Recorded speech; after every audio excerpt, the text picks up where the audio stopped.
Confírmeme, ya está grabando. Buenos días, sean todos bienvenidos a este webinar en ciberseguridad e infraestructura estratégica cibernética en Colombia. La Vicerrectoría de Extensión y Relaciones Interinstitucionales, la Escuela Javeriana de Gobierno y Ética Pública, Subservatorio de Gobierno y TIC y Asobancaria, por supuesto, les da la cordial bienvenida a este su evento. Vamos entonces a darle la palabra a Andrés Quijano del área de Operación y Seguridad de Asobancaria. Andrés, por favor. Bueno, mil gracias, Francisco. Una cordial bienvenida a todos quienes nos acompañan. Quisiera agradecer especialmente al coronel Iván Darío Paipa, comandante del Comando Conjunto Cibernético, Wilson Prieto, coordinador del Grupo de Respuesta a Emergencias Cibernéticas del Colcert, a Jorge Bejarano, reconocido consultor del gobierno en temas de transformación digital y seguridad digital y director ejecutivo de Tech and Laws, y a Héctor García, docente de la Universidad Javeriana y presidente ejecutivo de Camefirma, y a todos los participantes que nos están escuchando en este momento. Consideramos que este tipo de espacios son sin duda una oportunidad muy valiosa para generar conocimiento y fortalecer las capacidades en materia de seguridad digital. Desde Asobancaria nosotros pues resaltamos la labor de todas las autoridades, de los panelistas aquí presentes, en pro de aumentar pues la cooperación público-privada en los temas relacionados con ciberseguridad y protección de las infraestructuras críticas cibernéticas del país. Finalmente, pues quisiera destacar que los retos en materia de seguridad son enormes y requieren de acciones articuladas tanto del sector público como privado.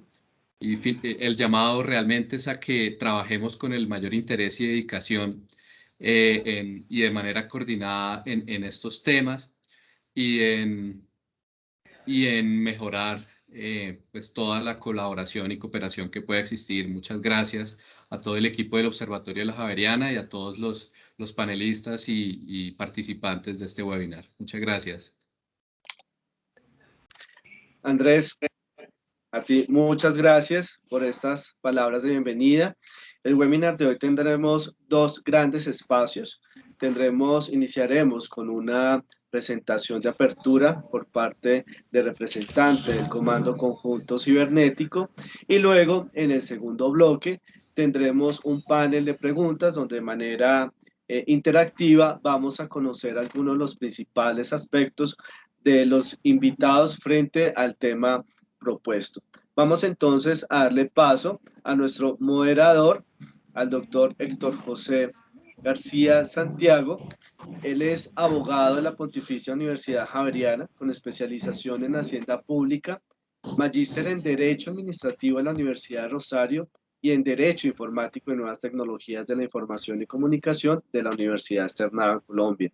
Cuenta con estudios de Gobierno Abierto y Gobierno Electrónico y actualmente es el coordinador académico del Observatorio Javeriano de Gobierno y TIC.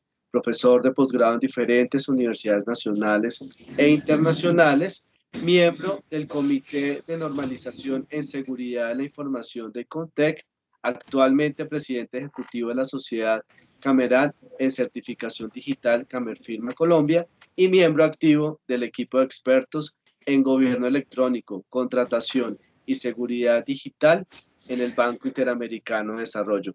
Héctor, bienvenido a tu evento. Muchas gracias. Hola Francisco, muy buenos días. Un cordial saludo a todas las personas que nos acompañan.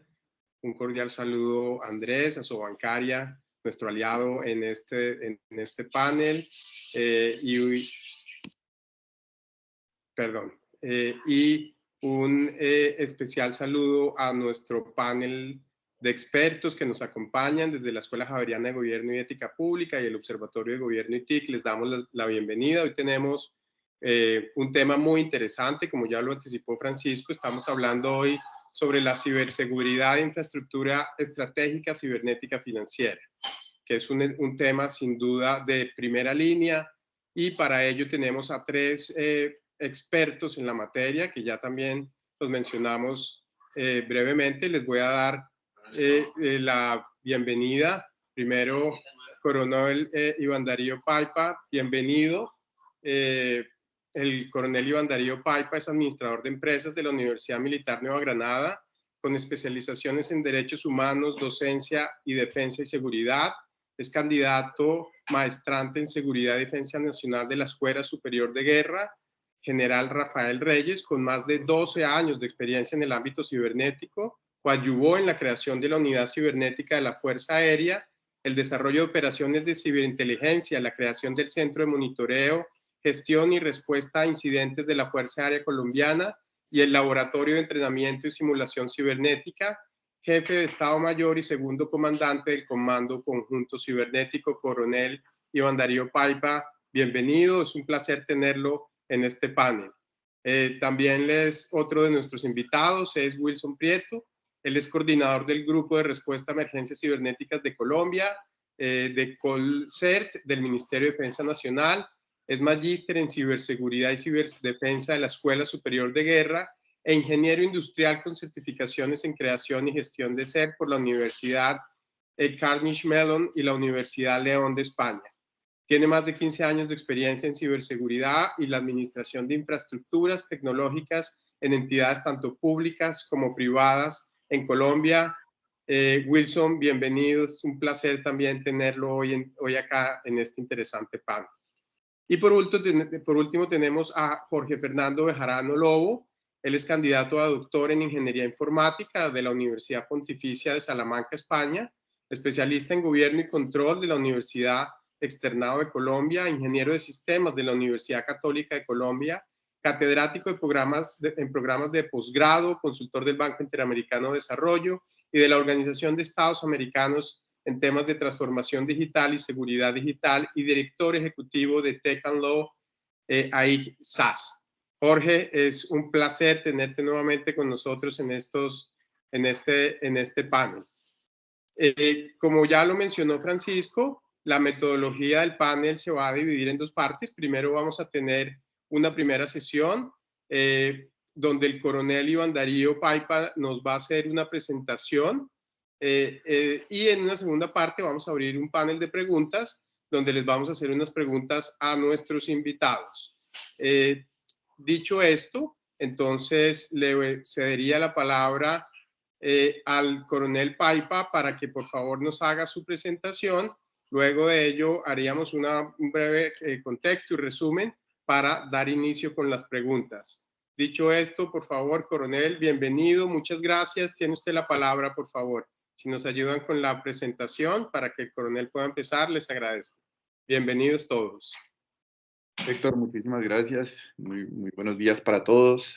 Gracias a todos por su invitación, a la Universidad Javeriana, a Sobancaria, al Centro de Investigación y a todos los que se unieron para hacer posible esta actividad. El día de hoy vengo trayéndoles una presentación, digamos de manera muy general, de parte del Comando Conjunto Cibernético, para enfocarnos y generalizar los últimos hechos y las últimas actividades que se vienen presentando en términos de infraestructura crítica cibernética nacional y algunos comportamientos de esta amenaza cibernética. Por favor, damos siguiente.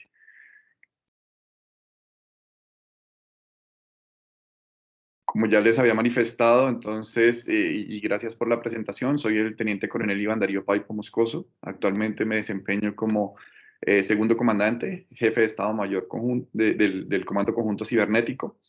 Llevo algún tiempito, más o menos como unos 12 años, trabajando en temas de ciberseguridad y ciberdefensa, especialmente en la Unidad Cibernética de Fuerza Aérea, y actualmente pues, me desempeño a nivel de Comando General en el Comando Conjunto Cibernético.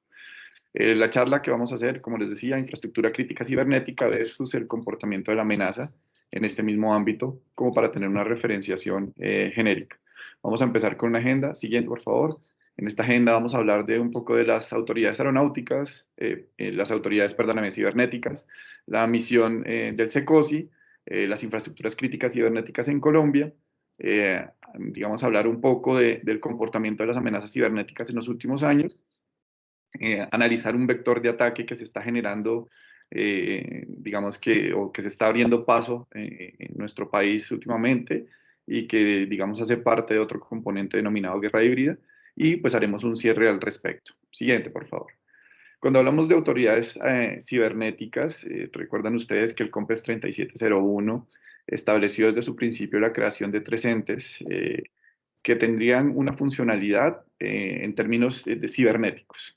Entonces, el COMPES nos da la vía para poder crear un centro cibernético nacional o un equipo de respuesta a incidentes cibernéticos denominado COLCERT o el CER nacional, que es el encargado de toda la infraestructura crítica, es el encargado de hacer esa coordinación, esa gestión, enlazar a los CECIR y ser ese balance entre todas las instituciones para poder generar esa cultura de seguridad, de ciberseguridad y poder, digamos que, anticiparnos de manera proactiva ante cualquier amenaza de naturaleza cibernética.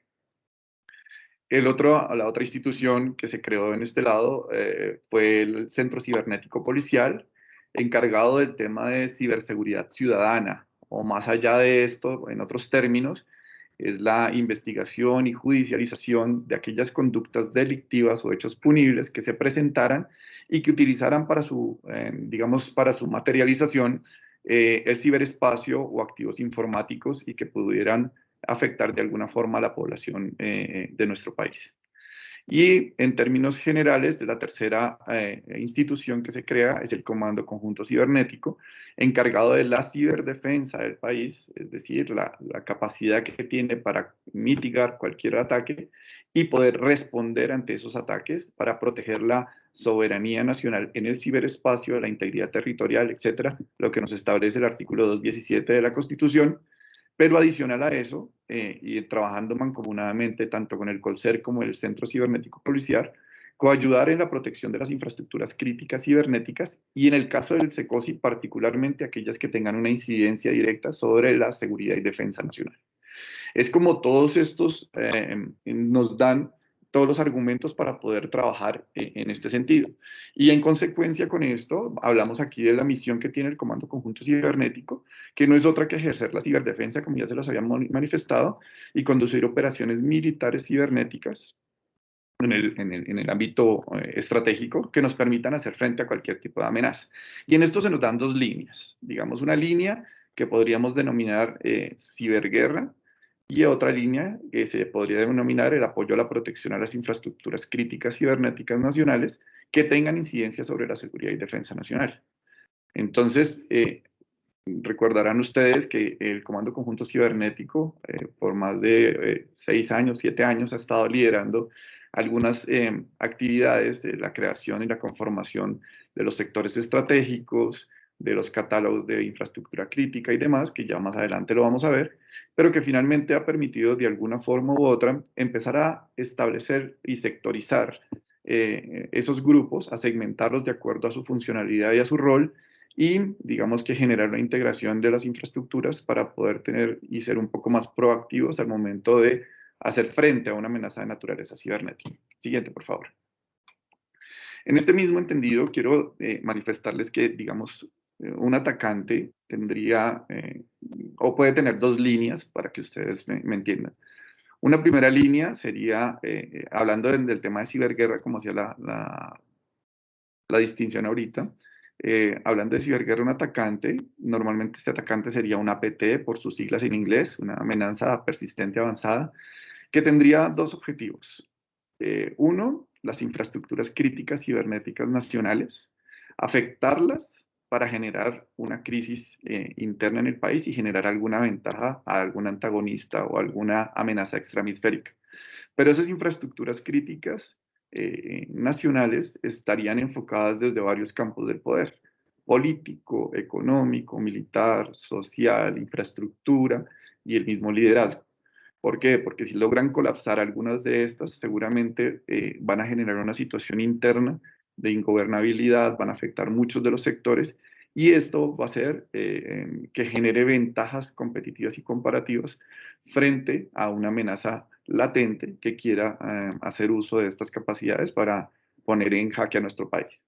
Entonces, digamos que en este sentido se presenta el tema de ciberseguridad, que es ese proceso de protección que nosotros realizamos a nuestras infraestructuras críticas, que lo hace todo el mundo, lo hace la empresa privada, lo hace la empresa pública, lo hace la policía, lo hacemos todos, porque todos nos protegemos.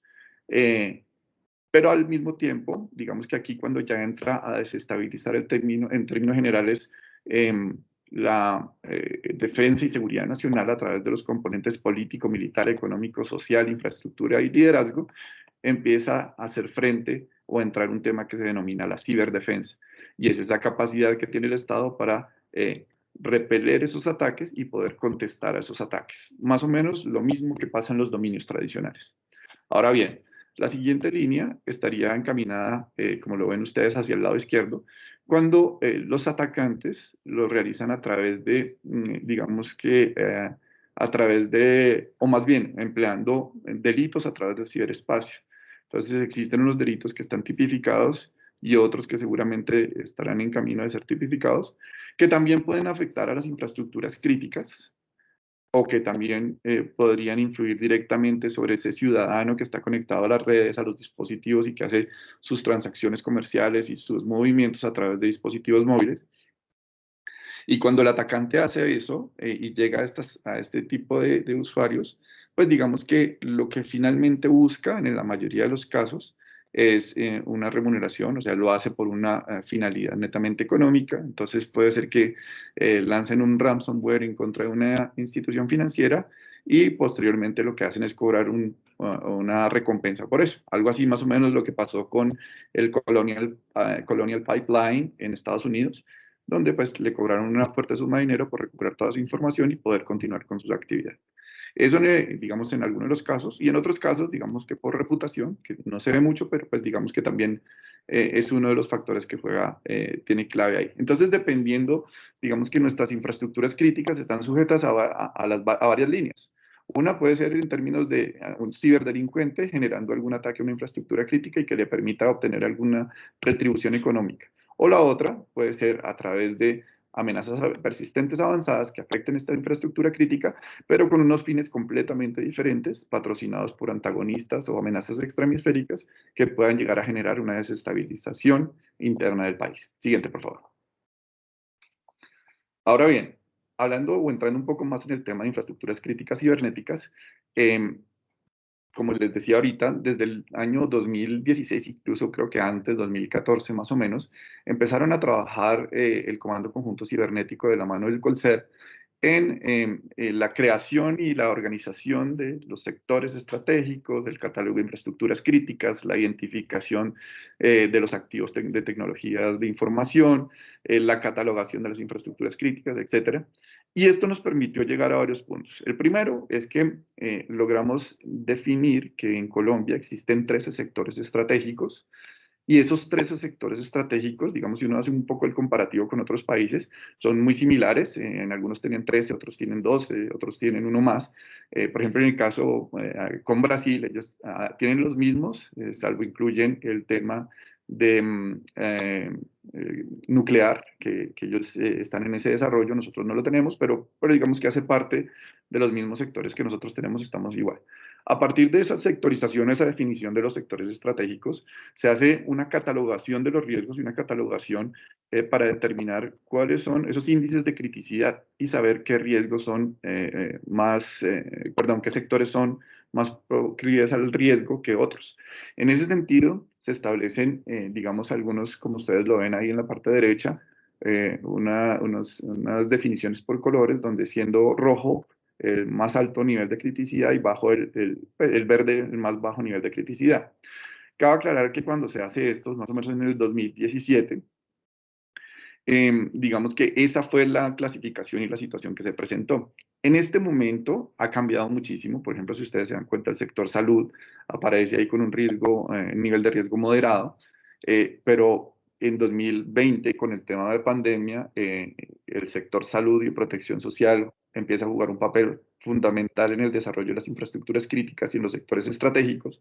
Y seguramente si en este momento lo analizáramos, tal vez la posición no sería un nivel moderado, sino estaría en un nivel alto o tal vez muy alto. ¿Qué estamos haciendo en este momento? Actualizando esos índices de criticidad para poder determinar si nos varía o no el nivel de riesgo de cada una de las infraestructuras y cómo quedaría para determinar realmente cómo se influiría. En este entendido, los que son de color rojo son los que afectan directamente a la seguridad y defensa nacional, es decir, electricidad, financiero, hidrocarburos, tecnologías de información. Si ustedes se dan cuenta, el sector financiero está ahí inmerso.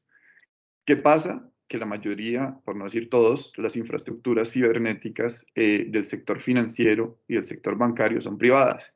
Y ahí, digamos que a veces entra a jugar un tema más de reputación y un tema más de factor económico detrás de todo este tipo de ataques.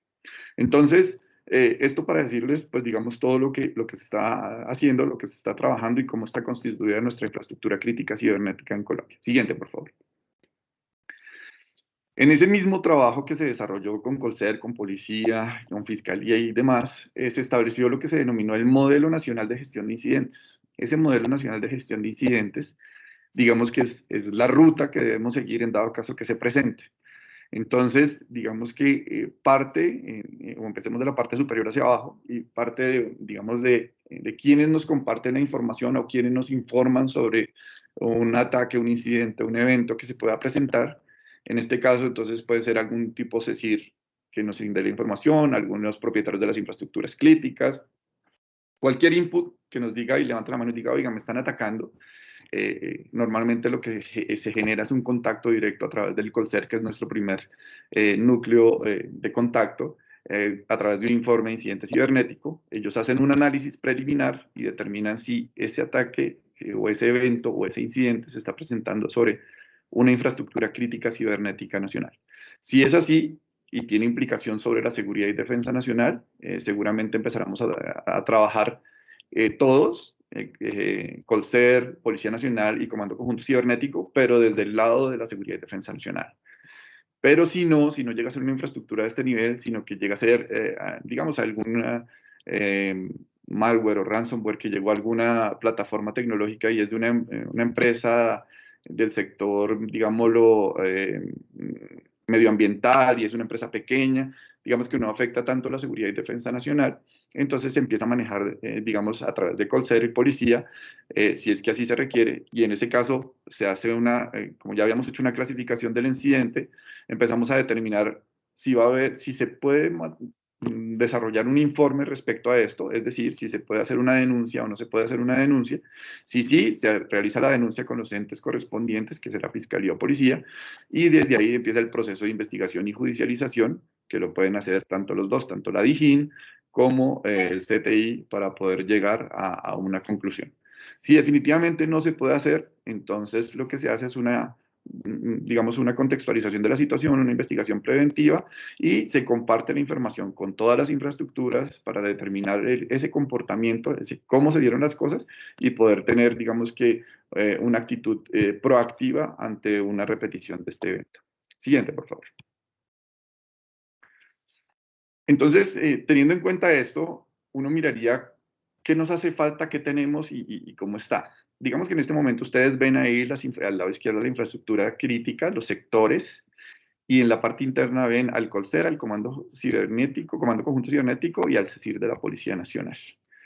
Adicional del CECIR de la Policía Nacional también está el CAI virtual, que ellos también desde la DIJÍN, el C4 de la Policía también se incorpora acá.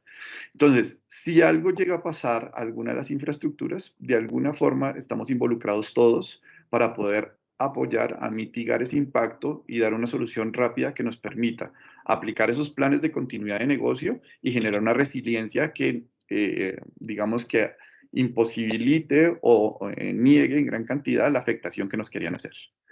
Pero se supondría que adicionalmente, de manera externa, debe haber también unos filtros. Es decir, si atacan, por ejemplo, a un banco, el primer respondiente de eso es el mismo grupo del banco. Si no lo puede hacer, tendría que acudir al CECIR sectorial, que en este caso sería el CECIR financiero.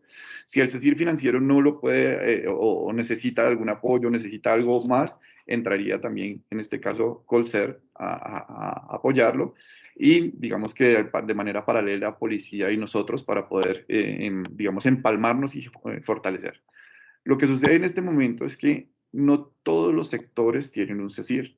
En este momento está el CECIR Financiero, está el CECIR Gobierno, y digamos que para el caso del sector de seguridad y defensa nacional, tenemos al mismo Colser, tenemos al Comando Conjunto Cibernético, al CECIR de la Policía, y en este momento, de acuerdo al COMPES 3995 del 2020, se está desarrollando el CECIR de inteligencia. Entonces, digamos que este es nuestro panorama, nos hace falta, claro, y nos enfrentamos a unos retos. ¿Esos retos cuáles son? Solo por nombrar algunos, los tengo listados ahí. El desarrollo de un marco jurídico. Es un trabajo fuerte que hemos venido haciendo, trabajando de la mano de Presidencia, de MINTIC, de Colser, de Policía, nosotros, y todo el DNI, y muchas instituciones se han sumado porque hemos evidenciado que esto es prioritario. Digamos que en este momento se está trabajando en ese tema y próximamente yo creo que podremos contar con un marco jurídico que por lo menos nos dé la viabilidad para hacer. ¿Tenemos que hacer la creación de una organización supra? Claro que sí. Digamos que en lo que hemos analizado y lo mucho que hemos podido hablar, nos hemos dado cuenta que cuando se crea el COMPES 3701 nos da unas muy buenas bases para arrancar en este tema de ciberseguridad y ciberdefensa, nos da el marco y podemos, digamos que, dar el primer paso que normalmente es el más difícil. Pero a lo largo del camino nos hemos dado cuenta que hay puntos que debemos reforzar. En este momento, por ejemplo, las autoridades cibernéticas Colser, C4 o CECIP y el Comando Conjunto Cibernético, todos dependemos del Ministerio de Defensa. Y pareciera que cuando hay una actividad, digamos, un ataque, un incidente, solo fuera un tema que le interesa al gobierno y al Ministerio de Defensa. El resto de las instituciones es transparente, no se comprometen y digamos que es importante desarrollar una institución que tenga un nivel superior, que esté a la altura o dependa directamente de Presidencia y que dé esas políticas y lineamientos que apliquen para todos los sectores, para todos los campos, para todos los ministerios y que definitivamente nosotros simplemente seamos ese apoyo que realmente debemos ser y no los responsables totales de una actividad como esta.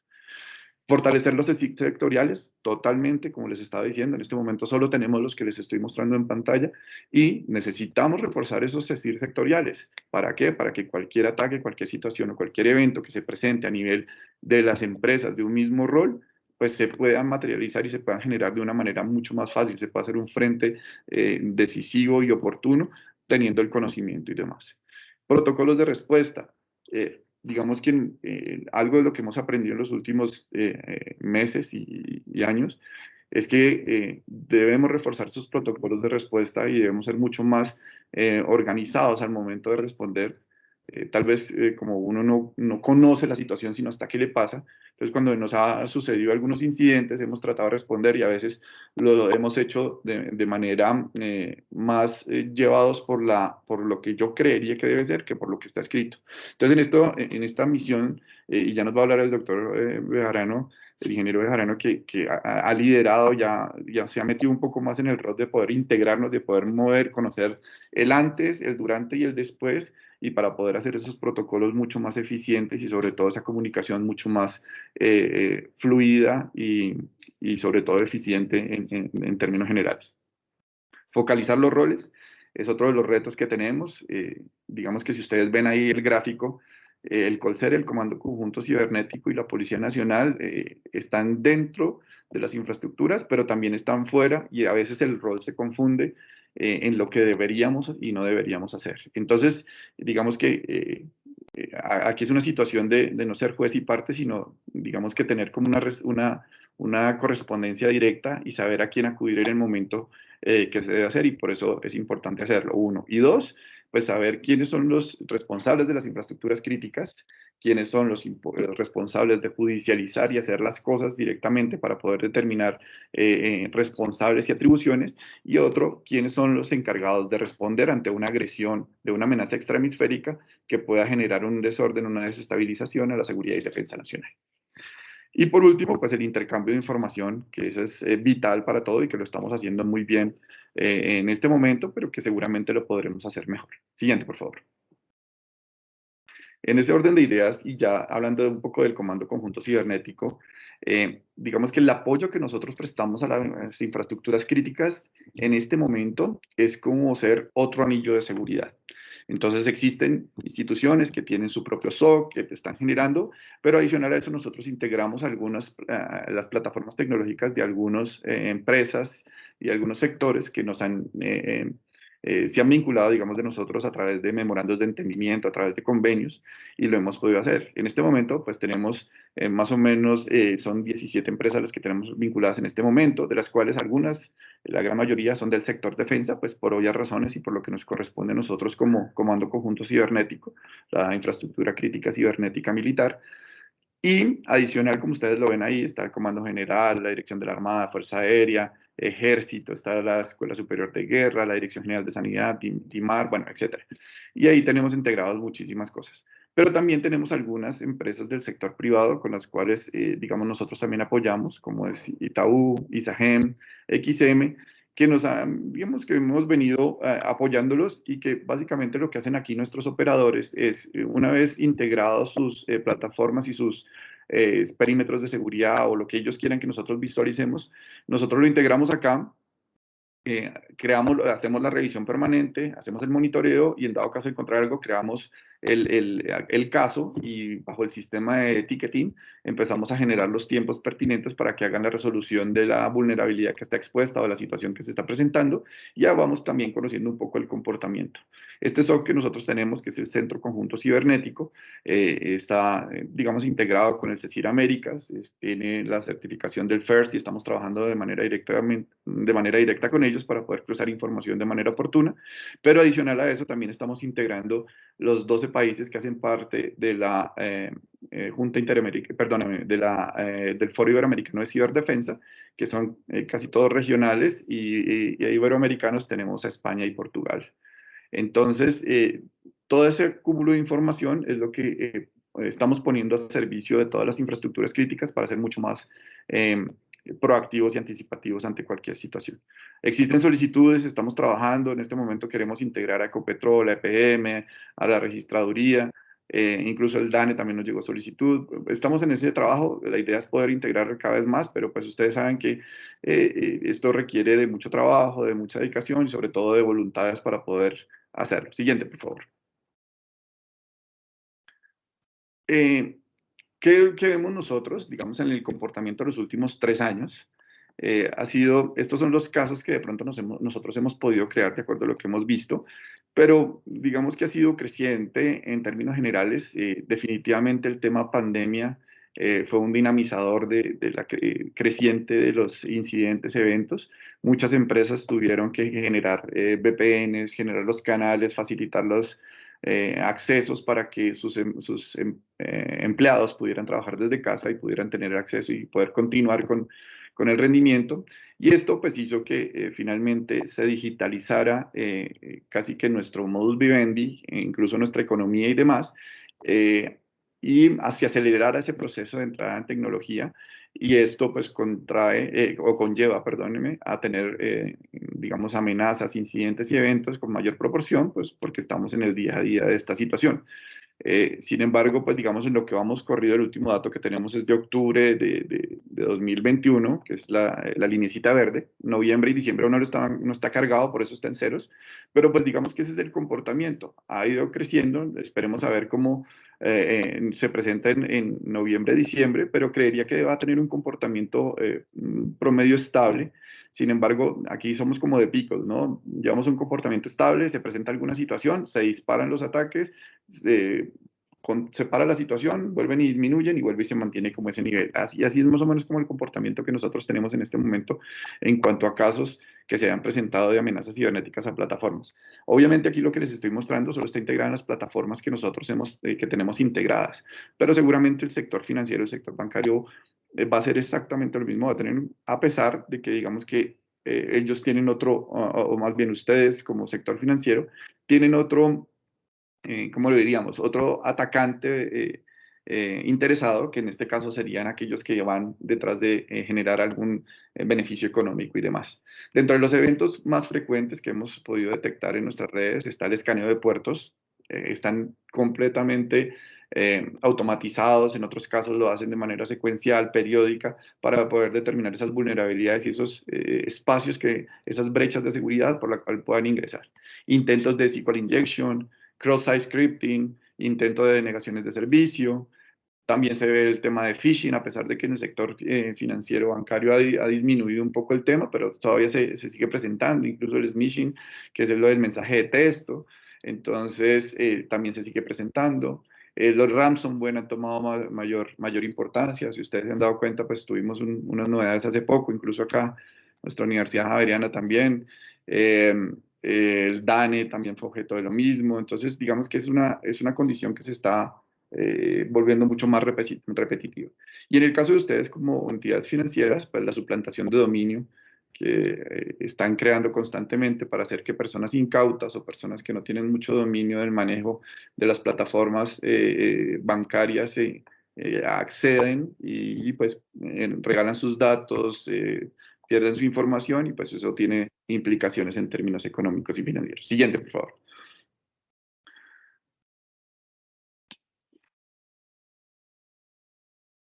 Otro de los vectores de ataque que nosotros hemos estado observando, que más allá, que nos está tocando actualmente y que seguramente nos va a tocar de aquí en adelante, es el concepto que se viene manejando de guerra híbrida. Entonces, ustedes se han dado cuenta que aquí en Colombia, y no solo en Colombia, sino también lo vimos en Ecuador, en Chile, incluso en el mismo Estados Unidos, se genera una situación que afecta a nivel social, o una excusa, digamos una excusa social o una línea social.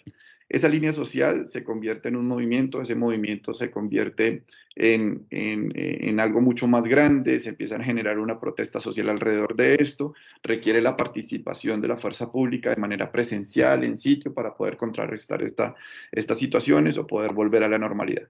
Pero de manera paralela se van presentando otras actividades, tanto en el ámbito cibernético como en el ámbito comunicacional. Entonces, en el ámbito cibernético empiezan a hacer exfiltración abusiva de información, empiezan a sacar repositorios de bases de datos viejos, pero los sacan como si fueran nuevos, y entonces poder luchar contra una mentira ya es un poco complejo. Ataques y dominios a web oficiales, entonces nos hacen ataques de denegación de servicio, nos hacen defacement, nos hacen suplantación de dominios, etc. Y entonces empezamos a vernos inmersos en esta situación para poder contrarrestar, mitigar y tener este tipo de situación. Pero este ámbito cibernético lleva implícito una afectación que va desde el punto comunicacional, porque con esto que pasa en el ámbito cibernético, normalmente es utilizado para hacer una gran cantidad de contenido digital, memes, stickers o simplemente propaganda, banners y demás, que son enviados a través de redes sociales y son masificados y viralizados. Y cuando alguien intenta contrarrestar esa situación, pues ya va a ser muy difícil devolverse porque digamos que es muy difícil contrarrestar una mentira después de que ha cogido velocidad. Es como cuando uno tiene un carro en una bajada, obviamente que no tenga frenos. Entonces, si el carro empieza a tomar fuerza, el momento en que uno ya lo quiera parar, ya va a ser muy difícil si no tiene los frenos correspondientes y los tiene bien. Entonces, aquí pasa exactamente lo mismo. Entonces, debido a esto, nos hacen campañas de desinformación y esas campañas de desinformación terminan en ataques reputacionales.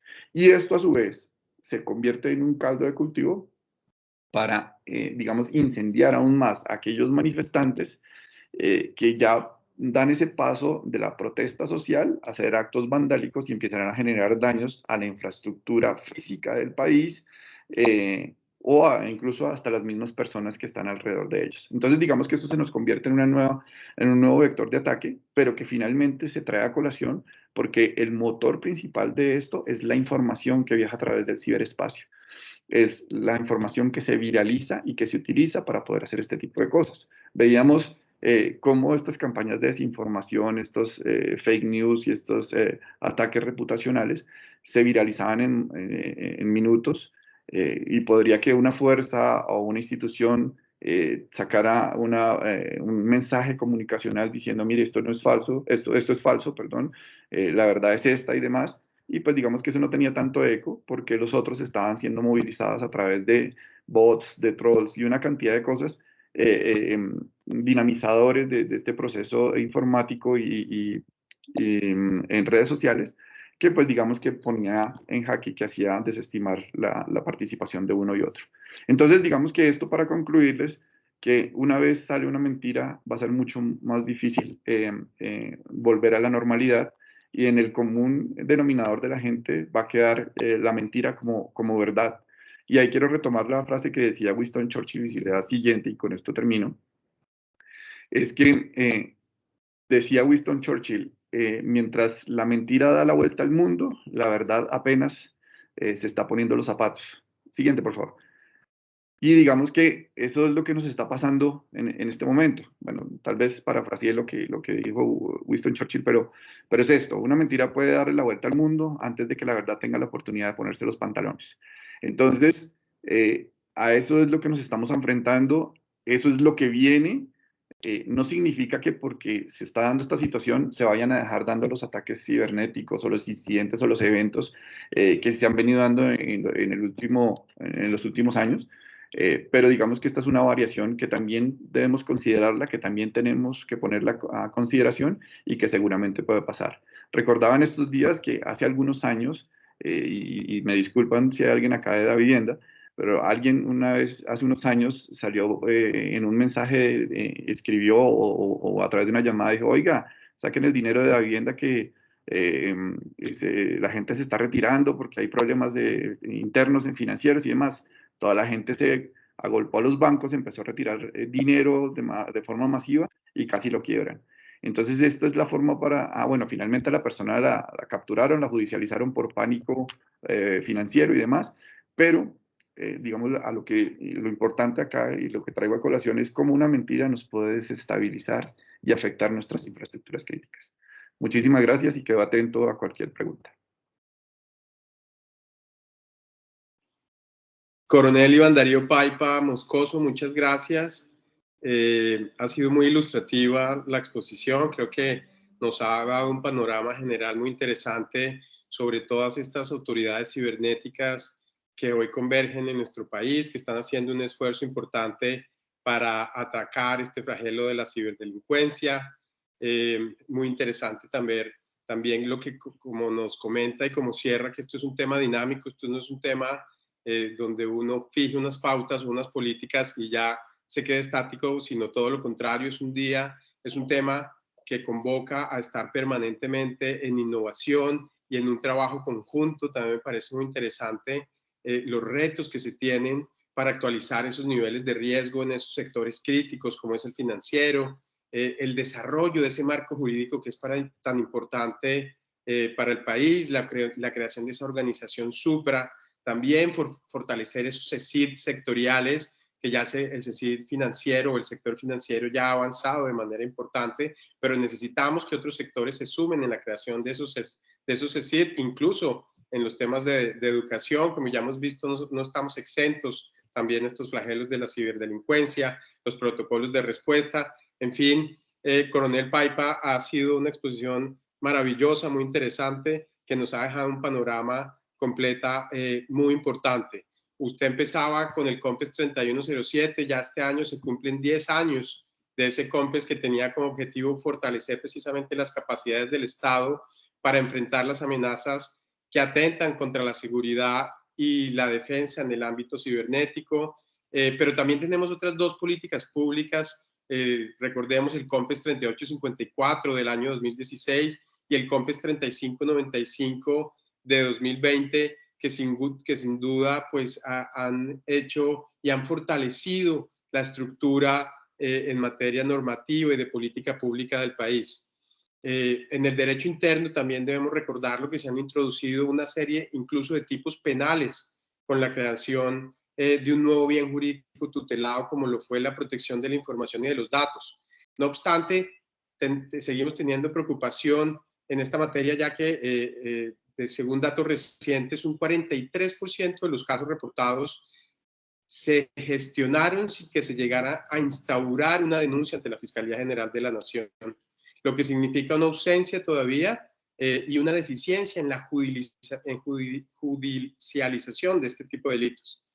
A nivel internacional, Colombia, y como también lo mencionaba el coronel Paipa, ha tenido avances importantes. Actualmente el país es miembro de la Interpol y es miembro de la Europol y ha participado y participa de manera activa en estos escenarios. También a través de la ley 1928 se aprobó el convenio sobre la ciberdelincuencia. Recordemos, el convenio de Budapest de 2001.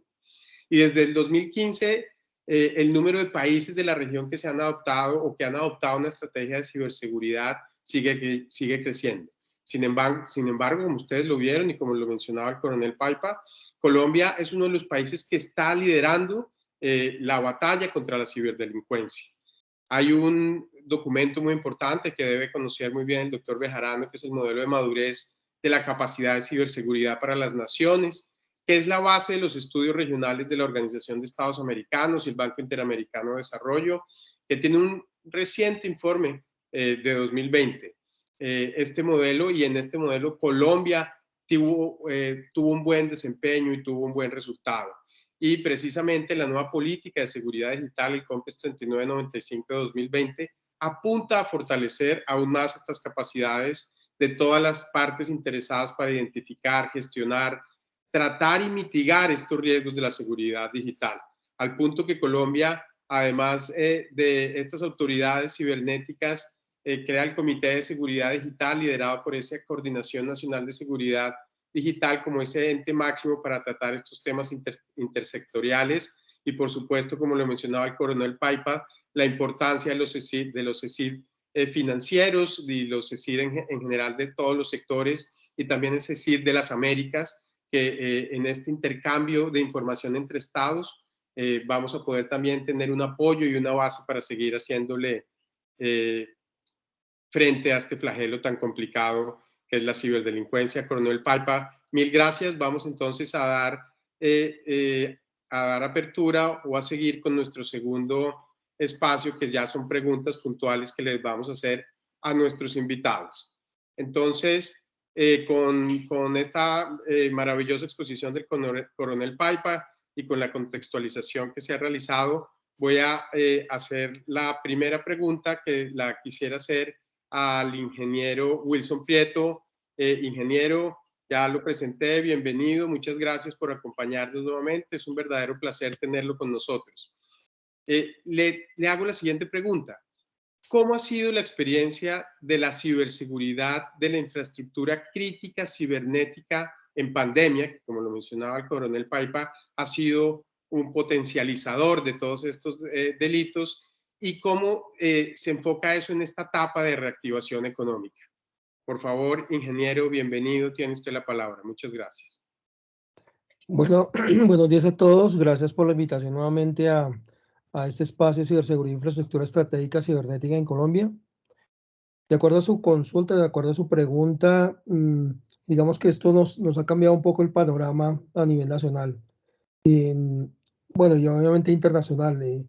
Estos temas de la pandemia, el solo hecho de haber transformado digamos, la virtualidad como se pensaba antes, pues nos ha generado unos grandes retos a nivel global, en los cuales ya la ciberseguridad nos toca pensarlo en diferentes aspectos. No solamente la ciberseguridad en la empresa, sino también la ciberseguridad en el hogar. Digamos que esto ha cambiado un poco los temas aquí en Colombia. Se nos incrementaron de manera significativa los incidentes durante el año pasado, en los cuales muchas de las empresas no estaban preparadas para digamos, dar ese espacio virtual o incrementar, digamos, esa infraestructura tecnológica que se requiere para poder, digamos, seguir las actividades en el ciberespacio. Entonces, estos temas, estos grandes retos que se nos han presentado y el incremento, digamos, de las amenazas cibernéticas en el ciberespacio, pues nos crea, digamos, esa dependencia tecnológica que en determinados momentos es muy buena, pero a la hora nos genera unos riesgos altísimos. Entonces, al generar estos riesgos, digamos que pues genera, digamos, una gran inversión para las empresas, tanto privadas como públicas, para poder, digamos, prepararse para todos estos grandes retos o estas grandes amenazas que se nos vienen. Así como lo explicaba el coronel en su presentación, todas estas amenazas persistentes avanzadas, todos estos riesgos que se han generado, estos incidentes y ataques cibernéticos, pues generan que las empresas definitivamente tengan que invertir grandes sumas significativas para poder proteger el activo más grande que es la información. Entonces yo creo que eso, digamos, es lo lo que podría comentar en el momento.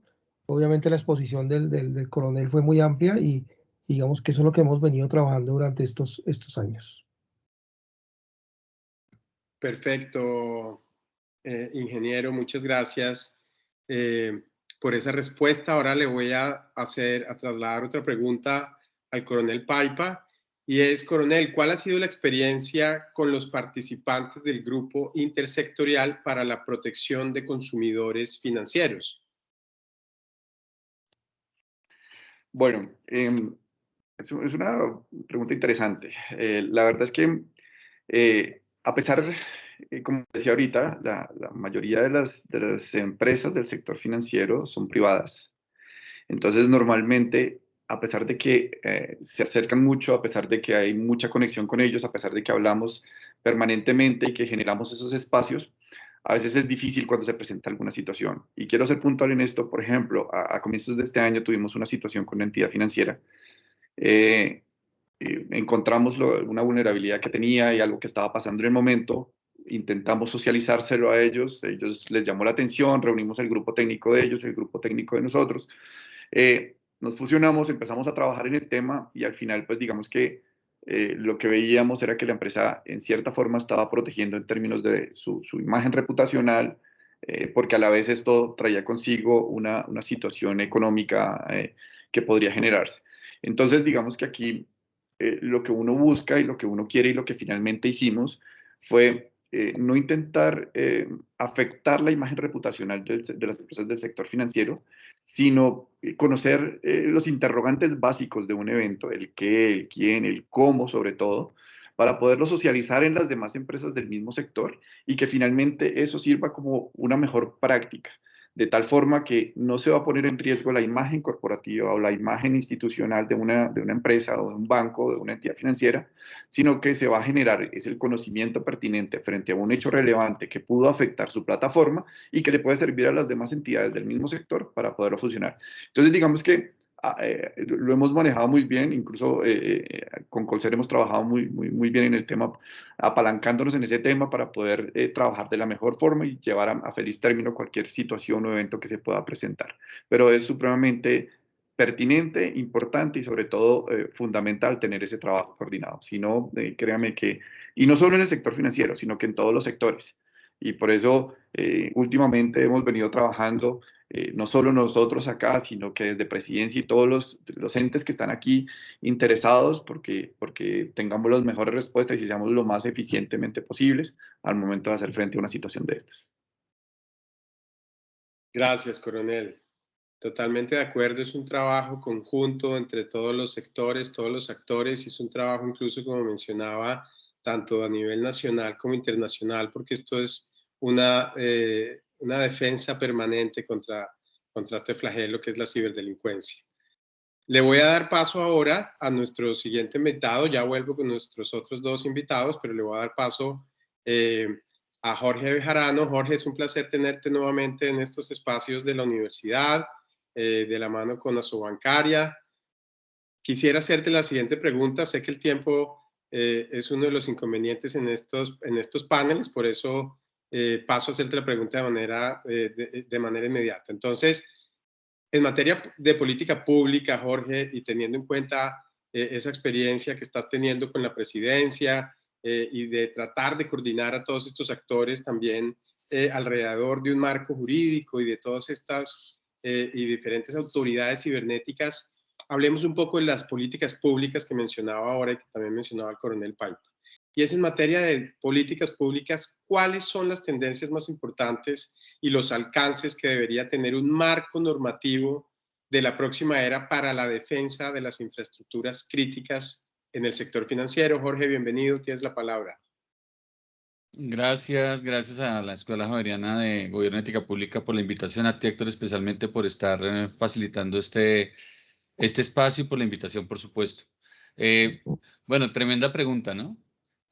Básicamente aquí lo importante es primero entender que el sector financiero es uno de los 13 sectores priorizados como infraestructura crítica nacional, así como lo comentó mi coronel Paipa, y pues en esta medida tanto todos los marcos de política pública, el marco normativo en materia de infraestructuras críticas del sector financiero, pues debe estar bajo la misma sombrilla del orientado para la protección de las infraestructuras críticas nacionales en general.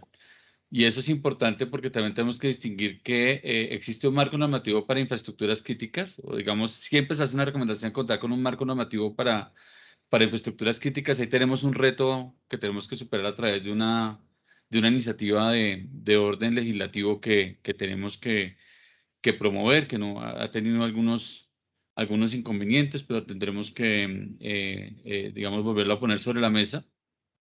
Otros son unas políticas o marco normativo que hay en particular, por ejemplo, para temas como protección de datos personales, y otros son los estándares técnicos de ciberseguridad propios del sector, que incluso muchos de ellos son de facto y corresponden a la posibilidad de que un ente, por ejemplo, haga uso de una franquicia en tarjetas de crédito, etc. Entonces, bajo ese entendido, lo importante hoy día es que estamos evolucionando digamos, de un marco de acción orientado por acciones de ciberseguridad a uno más orientado a la ciberresiliencia, ¿sí? Y todos estos temas de compliance están evolucionando a nivel mundial a tratar de generar y ser un propulsor de lo que es la resiliencia cibernética. Y esa resiliencia cibernética básicamente lo que nos obliga es como a salirnos de la caja de lo técnico y tener un pensamiento mucho más holístico, más estratégico, y se quiere decir, más integral, de manera que veamos no solamente cómo defendemos a la institución de las amenazas, ¿sí? Sino cómo anticipamos también tanto los riesgos conocidos como los que no conocemos, los emergentes, y sobre todo pensando en cómo logramos proteger y asegurar tanto la resiliencia de las operaciones del negocio. Entonces ya no pensamos solamente en una resiliencia de base eminentemente técnica, sino el banco tiene que seguir, o la institución financiera tiene que seguir funcionando, a la vez que pues protegemos la reputación y el buen nombre de la institución, ¿sí? Entonces ahí la ciberresiliencia nos invita a pensar en cómo pues responder, cómo recuperarnos y cómo aprender, que tal vez es el elemento, digamos, relevante en estos casos de la experiencia. Y ahí el marco regulatorio y todo lo que se haga en materia de política pública tiene que reconocer pues las tensiones que hay en dinámicas como por ejemplo Zero Trust, que es, digamos, se ha venido posicionando mucho, confianza cero. Es un escenario que cada vez se usa más, y en el sector financiero han habido iniciativas o existen iniciativas de adopción desde las áreas relacionadas con estos temas, pero eso genera una tensión muy importante con la innovación. Entonces, uno cómo incorporar soluciones basadas en tecnologías emergentes si no puede garantizar la seguridad de aquello que va a conectar a la red, ¿sí? O esa tecnología que va a emplear de manera estricta. Entonces hay que generar, ahí entonces se habla de ámbitos muy orientados a la protección pues, de los consumidores, buscando pues, que la regulación no afecte la posibilidad de implementar desarrollos tecnológicos basados, por supuesto, en tecnologías emergentes. Todos sabemos que la defensa y el sector financiero han sido los sectores que más, digamos, dinámica generan a nivel del desarrollo y adopción de nuevas tecnologías, ¿sí?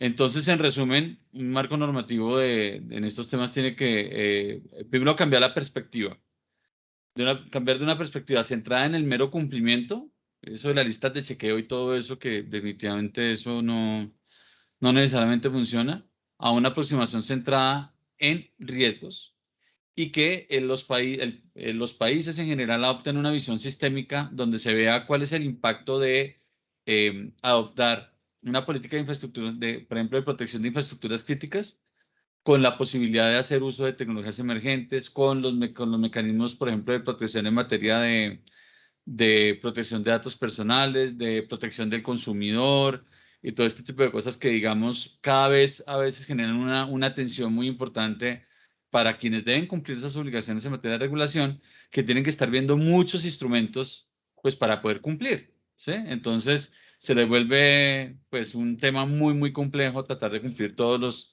los requisitos que ven. Entonces la idea aquí, tal vez el gran reto en materia de política pública, es incorporar una regulación, pero que incorpore esa visión sistémica, ¿no? ¿Con qué impacto va a tener en las demás cosas? Jorge, muchas gracias, muy interesante la respuesta. Me parece, y coincides con el coronel Paipa en el enfoque que se debe dar hacia el riesgo, ¿no? Creo que ese tema de actualizar los niveles de riesgo en los diferentes sectores, más allá de mirar la lista de chequeo y si se cumple o no se cumplen determinadas medidas, se queda obsoleto, ¿no? El enfoque de riesgos y la actualización permanente de riesgos y el intercambio permanente de información, sin duda, van a ser trascendentales en esta lucha contra la ciberdelincuencia. Ingeniero Prieto, quisiera hacerle la segunda pregunta, y sobre todo en el marco del Ministerio de Defensa y toda la experiencia que usted ha tenido en esa materia, y es, ¿cómo podemos robustecer la sinergia cívico-militar para la protección de todas las infraestructuras cibernéticas del país, pero en particular las estructuras del sector financiero, que es el tema que nos ocupa hoy? Por favor, ingeniero. Bueno, digamos que esta pregunta es bastante, digamos, ambiciosa en el sentido de que si bien es cierto, el Ministerio de Defensa ha desarrollado, digamos, al interior, a través del Comando Conjunto, a través del Colser y del Centro Cibernético, ha hecho un trabajo bastante importante, sobre todo para robustecer, digamos, las capacidades de respuesta, capacidades de operativas de incidentes cibernéticos. Este es un tema bastante complejo, digamos que el mismo COMPES 3995 pues da algunas herramientas allí. Estamos hablando, por ejemplo, de la plataforma de gestión y respuesta a incidentes que se plantea allí. Digamos que esto daría digamos, una capacidad bastante importante para que los reportes de incidentes cibernéticos puedan llegar. Esto, digamos, que podría generar inicialmente esa sinergia. El solo hecho del reporte de vulnerabilidades, también que lo plantea el mismo 3995, pues permitiría que, digamos, el mismo sector defensa pudiera tener de primera mano todos esos reportes y poder tener una respuesta más eficaz a cualquier amenaza que se pueda presentar. Entonces, digamos que en particular con el sector financiero hay que anotar, complementando un poco lo que Jorge hablaba hace un momento. El sector financiero pues ha desarrollado digamos, unas iniciativas bastante importantes a través de dos circulares, la circular externa 007 y la circular 033, en los cuales pues ya le da un enfoque de gestión de riesgos y ciberseguridad para el sector financiero, preparando así, digamos, el camino para tener ese complemento que se requiere para tanto para el reporte de incidentes cibernéticos como toda la trazabilidad que se pueda dar en determinado momento y preparar, digamos, a estas entidades financieras para que implementen toda la seguridad que se requiera para poder enfrentar a cualquier amenaza. Entonces, digamos que a través de esas dos circulares, pues el mismo Ministerio de Defensa pues ha trabajado muy de la mano con el área de riesgo operativo de la superfinanciera para trabajar estos temas de manera coordinada y igualmente con la Sobancaria, pues compartimos allí información de indicadores de compromiso que han permitido también mitigar en cierto modo y anticiparnos a algunos riesgos que se puedan generar. Entonces yo creo que estos temas es un gran reto para Colombia, pero el COMPES, digamos, 3995 nos está dando una luz para poder desarrollar esto que se requiere del país, y yo creo que en los próximos años vamos a tener buenos resultados. Perfecto, ingeniero Prieto, muchas gracias. Veo que se empieza a notar ese trabajo conjunto entre los diferentes actores que están manejando este tema en nuestro país, lo cual nos tiene que dar un parte de tranquilidad. Yo pienso que vamos por el camino correcto. Sin duda, nuevamente se resalta la importancia de las políticas públicas, de ese último COMPES que tenemos, que crea esa plataforma de respuesta a incidentes cibernéticos. Y también alienta mucho conocer, ingeniero Prieto, que también hay un trabajo y un esfuerzo en el desarrollo del marco normativo a través de estas circulares que también empiezan a apuntar hacia el tratamiento de los riesgos. Muchas gracias, ingeniero. Ahora, Jorge, voy a trasladarte, a hacerte esta pregunta teniendo en cuenta tu experiencia tanto en organismos multilaterales como en la Organización de Estados Americanos, el Banco Interamericano de Desarrollo, ya que esto no es un asunto solo nacional, sino es un asunto, como mencionábamos, también internacional y de apoyo entre los diferentes países. Entonces, ¿cómo ves, Jorge, a los organismos internacionales en el marco pues, de estos retos? ¿Qué avance ha tenido América Latina y en particular qué avance ha tenido Colombia en materia de ciberseguridad? Obviamente ya lo hemos mencionado todo, pero la pregunta la quiero enfocar más hacia los organismos internacionales y multilaterales, cómo están ellos y cómo está América Latina en general. Jorge, por favor. Gracias, Héctor. No, yo creo que acá hay un tema muy importante y es que los organismos multilaterales han jugado un papel muy importante en términos de facilitar y ofrecer una retroalimentación a los países en términos de lo que son sus avances en ciberseguridad. Tú mencionaste ahorita el modelo de madurez de capacidades de ciberseguridad de la Universidad de Oxford. Ese es justamente el modelo que utiliza tanto la OIE y el BID en un estudio en el que tuve la oportunidad de aportar en el año 2016 y que los resultados de corte del año pasado salieron este año. El documento se llama Ciberseguridad, riesgos, avances y el camino a seguir en América Latina y el Caribe. Y pues la ventaja es que este reporte tomó la foto o nos permite ver una foto tomada en 2 momentos del tiempo con una metodología que pues se mantiene en su estructura de igual manera con 5 dimensiones, una orientada al tema de política y estrategia de ciberseguridad, una orientada a la cultura cibernética y sociedad, la otra es educación, capacitación y habilidades, el otro es marcos legales y regulatorios y la última, no menos importante, los estándares, organizaciones y tecnologías. Entonces, la ventaja de este tipo de modelo de madurez es que no es un índice, ¿sí? Como tal, es un modelo de madurez. Entonces, cuando se evalúa estos factores que acabé de mencionar, se evalúan en estas dimensiones, perdón, se evalúan en diferentes factores, o sea, subdividen en factores y se califican de 1 a 5, siendo 1 el nivel más bajo, que significa inicial, y 5 el más alto, que es cuando ya es dinámico, ¿sí? Pues como no, el reporte está disponible, entonces no es necesario que pues lo detalle mucho, pero sí quiero como resaltar a la luz de la pregunta que haces, como cuáles han sido los principales avances y retos que tenemos. Y lo cierto es que para 2016 el 80% de los países de la región no tenían todavía una estrategia de ciberseguridad o una política equivalente, ¿sí? A hoy, realmente lo que ha sucedido es que digamos, durante ese periodo de tiempo, 13 países de la región, son 32 países en la región de América Latina y el Caribe, 13 durante ese momento de tiempo han aprobado estrategias o políticas nacionales de ciberseguridad. O sea, todavía tenemos un número de países que no las han concretado, pero ya son más los países en la región que tienen estrategias que los que no la tienen, ¿sí?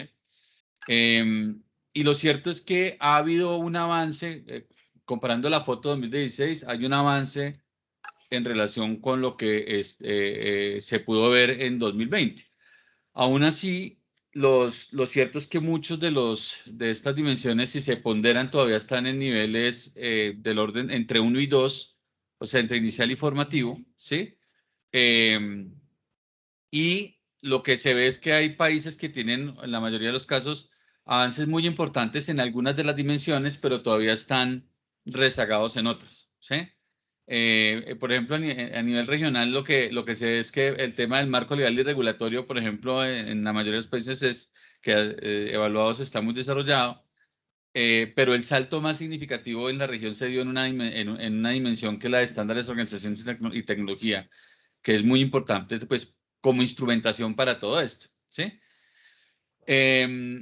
Si vamos ya a ver el tema por ejemplo, de Colombia en particular en su subregión que es la andina, pues Colombia fue el país con mayor desarrollo en materia de seguridad y de cibernética en estos países que conforman la región andina, y el desempeño más alto lo tuvo en la dimensión que se llama política y estrategia, ¿sí?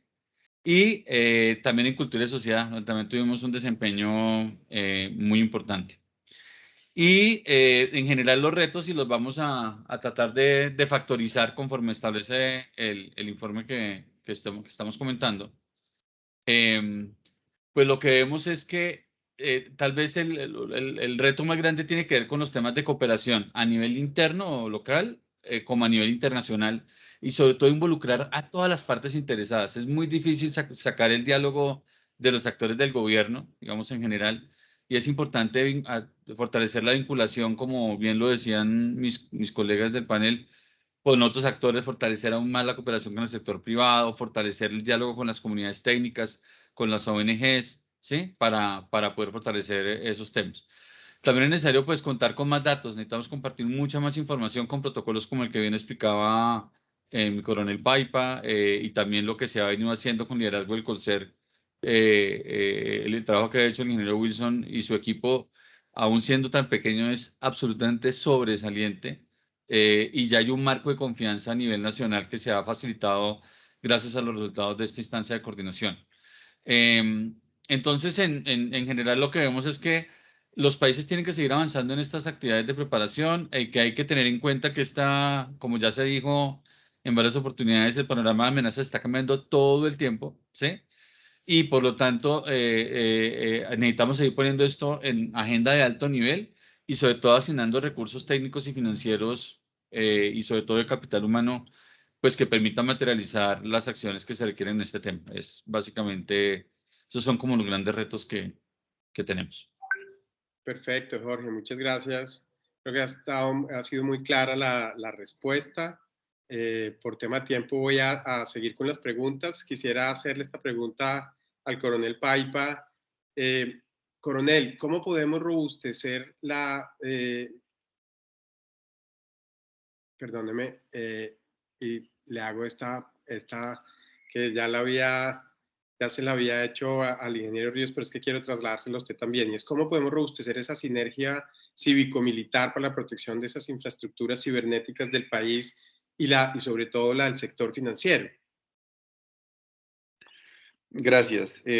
Definitivamente la clave es la participación, la voluntad y las ganas de hacer las cosas. Creo que lo que hemos visto es que definitivamente puede que eso es como la mano, ¿no? Todos los dedos son diferentes, cada uno tiene una funcionalidad, pero cuando nos unimos tenemos la capacidad de ser más contundentes y de golpear más fuerte. Lo mismo sucede acá. Digamos que, como hemos venido trabajando de manera directa con ellos, claro, el dinamizador y el articulador normalmente ha sido el Colser, incluso a veces esta presidencia, o de manera directa nosotros como Comando Conjunto Cibernético también lo hemos hecho. Sin embargo, digamos que lo que hemos empezado a hacer en último, uno de los ejemplos más recientes, es la plataforma de intercambio de información de malware, que es el MIS. Entonces, en esta plataforma, digamos que ya hemos integrado algunos sectores, digamos que inicialmente internacionales. Tenemos a Perú, tenemos a Chile, tenemos ¿quién más está ahí? Bueno, son como 4 países que están integrados desde este momento. Nos estamos conectando en este momento con Brasil, Ecuador, y próximamente vendrá España y Portugal. Entonces, digamos que ya tenemos una información desde el ámbito militar. Ahora bien, lo que queremos hacer ahora es integrarnos también con Colser y que a través de todos empecemos a integrar las diferentes infraestructuras cibernéticas, y particularmente para el caso financiero, pues obviamente el CECIR financiero y los que tengan la correspondencia, para que toda esta información que se viene dando a nivel mundial nos sirva como apoyo para trabajar mancomunadamente en la protección de las infraestructuras. Yo creo que es la mejor forma, definitivamente, es esa cooperación, esa integración, es definitivamente poner ese granito de arena para querer hacer las cosas. Realmente esa creo que es la clave. Perfecto, coronel, muchas gracias.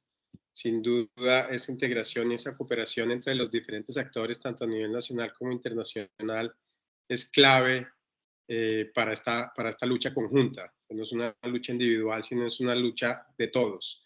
Ingeniero, quisiera hacerle la siguiente pregunta, y es, ¿cómo funciona la corresponsabilidad entre las fuerzas militares y los dueños u operadores de la infraestructura crítica cibernética? Por favor, ingeniero Prieto, y cuéntenos un poquito sobre esto. Bueno, tal vez el coronel Paipa fue, digamos, muy claro en la presentación, en los cuales, digamos, a través de estas mesas intersectoriales se ha fortalecido esta coordinación con todos los operadores de infraestructura crítica que actualmente pues han reportado, digamos, sus infraestructuras al catálogo de infraestructura crítica cibernética que se mantiene de manera secreta. Entonces, digamos que aquí lo importante es la confianza que ha tenido el sector privado de, digamos, de dar esa información o de brindar, digamos, esa confianza al sector defensa, ¿no?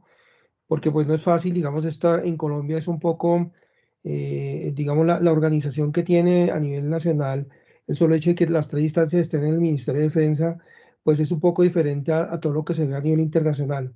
Digamos que esto ha sido un gran reto para que los mismos operadores, las mismas empresas que tienen a cargo estas infraestructuras críticas, confíen en el sector defensa para, digamos, poder, primero, dar el apoyo que se requiere a través del sector, a través de las capacidades que tiene el sector hacia las infraestructuras críticas y obviamente esa corresponsabilidad que se tiene, digamos, al momento y que definitivamente se tiene que seguir fortaleciendo.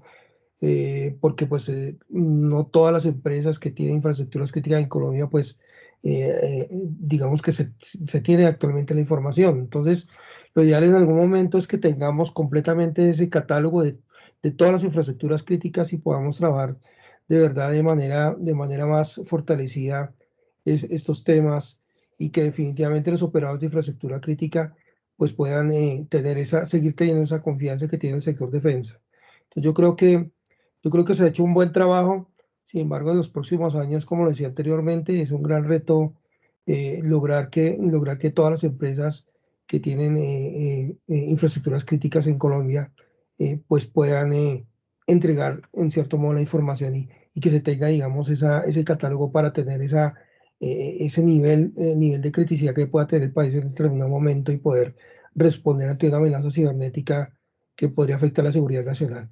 Yo creo que esto es lo que nosotros hemos tratado de fomentar dentro del sector defensa y creo que la confianza, como se ha dicho en todas digamos, toda la charla que se ha dado en este evento, es primordial y el sector defensa ha hecho un gran trabajo. Gracias, ingeniero Prieto, totalmente de acuerdo.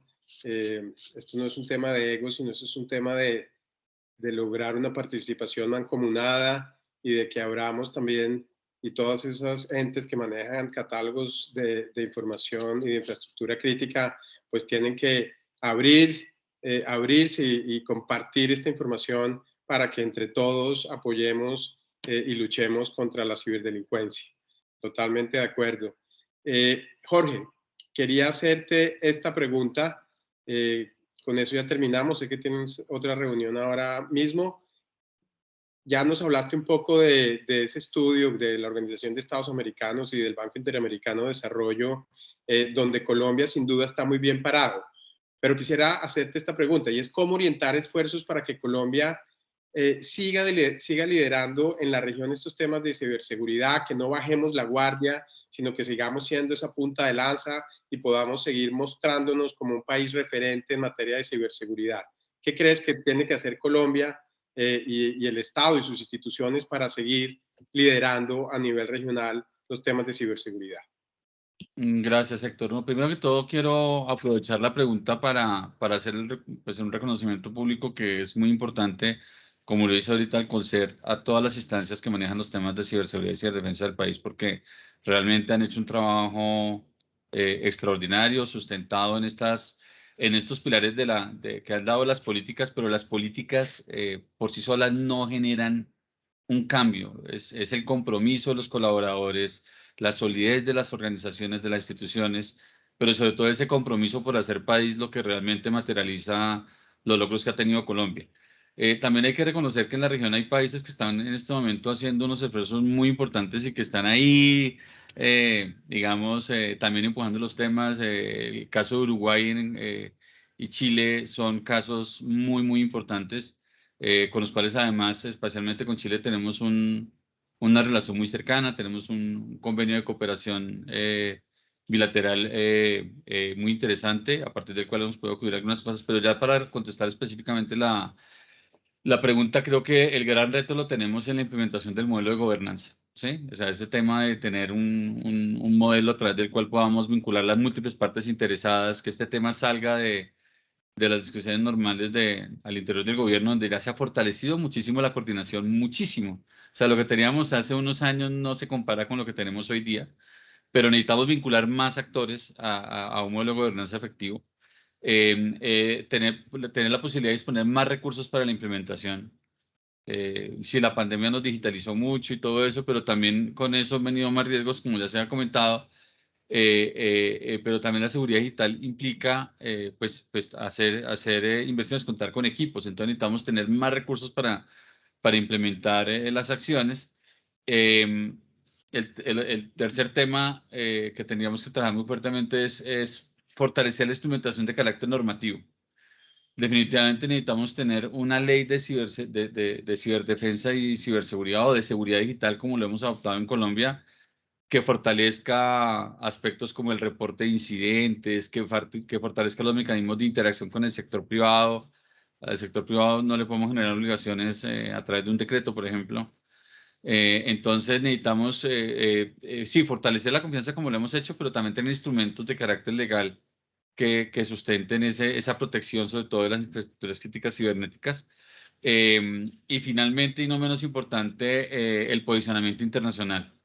Yo creo que Colombia justamente adoptó unas posiciones de liderazgo gracias a esa interacción que se tuvo en espacios muy relevantes a nivel internacional, el trabajo con la OEA, con Naciones Unidas, pero necesitamos están pasando muchas cosas en la dinámica internacional y este tema de la ciberseguridad tiene un contexto geopolítico muy complejo que requiere abordarlo con mucho conocimiento sobre el tema, pero también teniendo figuras como el ciberembajador, teniendo capacidades en las diferentes instancias que entiendan qué efectos tienen la estabilidad y seguridad internacional los temas relacionados con ciberseguridad. Y poder hacer parte de esos espacios de tal manera que seamos unos actores que, digamos, generemos una dinámica en esas conversaciones a nivel internacional. Ese tema es supremamente importante y seguramente si lo logramos estaremos, como dices tú, manteniendo esa posición privilegiada en la región de seguir impulsando como la agenda en estos temas. Y muchas gracias por la posibilidad de comentarlo, Héctor. Muchas gracias a ti, Jorge. Creo que también ha sido muy clara tu respuesta y la importancia de seguir fortaleciendo esos lazos con estos diferentes organismos y con los diferentes países para seguir en esta lucha conjunta. Ya tenemos nuestra última pregunta, se la voy a hacer al coronel Paipa para que el coronel nos cuente un poquito su posición frente a esta pregunta y es cómo funciona, coronel, la corresponsabilidad entre las fuerzas militares y los dueños operadores de la infraestructura crítica cibernética. Coronel, por favor, adelante. Gracias, Héctor. Es la misma pregunta que me has hecho anteriormente. Pero ya se la había trasladado, entonces espéreme que y le hago otra porque tengo que aprovechar para hacerle más, porque yo estoy aquí fascinado, la verdad. Ha sido un panel maravilloso y podría quedarme aquí mucho tiempo con ustedes haciéndoles diferentes preguntas. Pero entonces le voy a trasladar esta, a ver. Esta creo que solo se la hice al ingeniero Wilson, pero usted por favor me recuerda. ¿Cuál ha sido la experiencia con los participantes del grupo intersectorial para la protección de consumidores financieros? ¿Esa ya se la hice, coronel? Sí, señor, sí, también. Bueno, Más bien, aquí, si me lo permite, yo quisiera complementar algo lo que está diciendo al ingeniero Jorge Bejarano, y es que definitivamente ese trabajo mancomunado es lo que nos ha llevado a crecer lo que debemos. ¿Qué pasa? Definitivamente nunca va a haber un 100%, siempre la seguridad y la ciberseguridad tienen un comportamiento homogéneo. Nunca va a haber nada de lo 100% seguro o nunca va a haber nada 100% ciberseguro. Entonces, en ese entendido, tenemos que seguir trabajando, aprender al máximo, compartir experiencias, determinar esas mejores prácticas, determinar esas lecciones aprendidas de lo que pudo haber pasado en otras instancias y que nos va a fortalecer. En este momento estamos trabajando de manera fuerte con OTAN Nosotros no somos un país miembro de OTAN, pero somos asociados y como asociados nos están dando, digamos, algunos apoyos y uno de los puntos número uno en la agenda OTAN, tanto a nivel político como militar, es el tema de ciberseguridad. Entonces, eso para digamos, complementar lo que estaba diciendo el ingeniero Jorge, que me parece supremamente válido y que definitivamente es la clave. O sea, si nosotros no seguimos, no nos integramos, no trabajamos mancomunadamente y no nos apalancamos de aquellas grandes mecanismos de cooperación internacional que tenemos y que podemos hacer uso, seguramente va a ser, digamos que difícil para nosotros crecer. Por la línea que vamos bien, como lo decía el ingeniero Wilson, lo que se avisora a futuro son retos y más retos, pero afortunadamente tenemos la disposición, el trabajo, y digamos que aquí sería como un mensaje más para decirle, mire, confíen en la institucionalidad, confíen en las fuerzas militares, confíen en el CONCER. Todos estamos trabajando y dando lo mejor de nosotros para poder hacer de esto un ambiente cada vez más seguro. Tendremos problemas, tendremos retos, tendremos tropiezos, pero eso hace parte de la carrera y seguramente vamos en ascenso y pronto lograremos un nivel que todos deseamos y al que todos le estamos apuntando. Perfecto, perfecto. Como decía, se me revolvieron las preguntas acá de oírlos. Realmente ha sido un panel maravilloso. Espero que tengamos, y seguro va a ser así, nuevos espacios para que sigamos conversando en el avance de la ciberseguridad, en el avance de todos estos retos que tiene el país, en el desarrollo de sus marcos normativos, de la organización Supra y demás, de seguir liderando ese trabajo maravilloso que se está haciendo y que lo reconoce no solo el país, sino que también lo reconocen los países latinoamericanos, lo reconocen los organismos multilaterales, lo reconoce la OEA, lo reconoce el BID. Entonces, también quiero extenderles una felicitación a todos los que estamos aquí, a todos los que están aquí en este panel, a ustedes que son los que están liderando ese proceso en Colombia y que han sacado el nombre de Colombia en alto. Seguramente seguiríamos liderando esta lucha contra la ciberdelincuencia a nivel internacional. Les agradezco mucho, Coronel Iván Darío Paipa, muchas gracias por estar acá, bienvenido siempre. Al ingeniero Wilson Prieto, ingeniero, muchas gracias. Y al ingeniero Jorge Bejarano, Jorge, esta es tu casa, bienvenido siempre, muchas gracias. Yo le voy a dar ya ahora la palabra para el cierre del panel a nuestro coordinador Francisco. Por favor, Francisco, adelante. Y les agradezco nuevamente a todos, ha sido un panel maravilloso, yo por mi lado quedo muy contento y seguramente espero tener nuevos espacios donde los podamos tener y que nos sigan contando estos avances tan importantes. Esto es un tema dinámico donde día a día cambian las cosas, entonces seguramente el próximo año los estaremos invitando a un nuevo panel para que nos cuenten estos avances y cómo sigue Colombia liderando en la región esta guerra contra la ciberdelincuencia. Muchas gracias a todos ustedes y a todos nuestros asistentes. Un placer tenerlos acá. Francisco, por favor. A ti, Héctor, muchas gracias. Damos entonces por cerrada nuestra sesión. Agradecemos de nuevo al coronel, al ingeniero Wilson, a Jorge Fernando Bejarano por ser parte de este espacio en donde buscamos sencillamente fortalecer la cultura digital en la región, fortalecer todo este tema de transformación digital, de ciberseguridad. Claro está, también agradecemos a nuestro equipo de Asobancare que hace posible este evento y a 2022 esperamos, como bien dice Héctor, seguir desarrollando este tipo de espacios, este tipo de eventos en donde podamos profundizar un poco más de lo que se habló el día de hoy. Muy buenos días y éxitos para todos, que estén muy bien. Muchas gracias. Muchas gracias, buen día para todos. Hasta luego.